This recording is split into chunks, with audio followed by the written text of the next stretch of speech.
2016 que vous inspire cette décision de justice? Ben, écoutez, il faut la regretter. Elle donne l'impression que la Côte d'Ivoire est dans un cercle vicieux et que nous tournons en rond.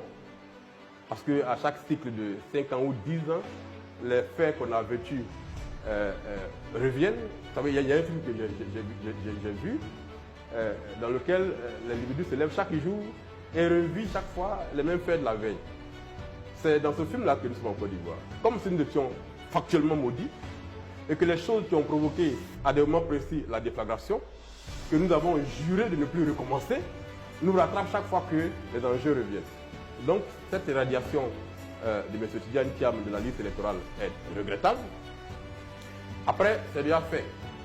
Maintenant, est-ce qu'il y a une porte de sortie pour M. Thiam? Il a dit qu'il n'abandonnerait pas et qu'il utiliserait de toutes les voies légales pour se faire rétablir dans cette droit. Malheureusement, la décision au niveau de la tribunal d'Abidjan est sans recours.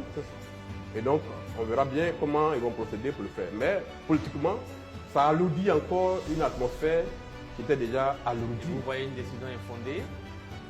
Non, je n'ai pas encore lu la décision. Je crois qu'elle a été publiée il y a quelques heures sur les réseaux sociaux. D'ailleurs, c'est assez évocateur hein, que notre justice soit dans une telle célérité. Une décision rendue le mardi, aujourd'hui jeudi déjà, elle est disponible. Ça, il faut saluer. Si ça pouvait continuer dans d'autres procédures, le peuple du Côte d'Ivoire serait le plus heureux. Et donc, la décision a été rendue. C'est ce que moi j'ai dit. C'est que j'ai l'impression d'avoir vécu le même cas que ce que M. Thiam vient de vivre. Et je m'interroge à haute voix. Il y a 2 ans, je poursuivais à Thiès-Salé des individus qui s'étaient inscrits frauduleusement sur la liste électorale de Thiès-Salé, avec des certificats de nationalité qu'ils avaient acquis en produisant de faux documents. C'est factuel, il y a les preuves. Et donc j'ai fait un recours devant la CEI pour les faire radier de la liste électorale. La CEI Thiès-Salé n'a pas traité ma requête et a rejeté. Donc j'ai saisi le juge du tribunal, le juge du contentieux.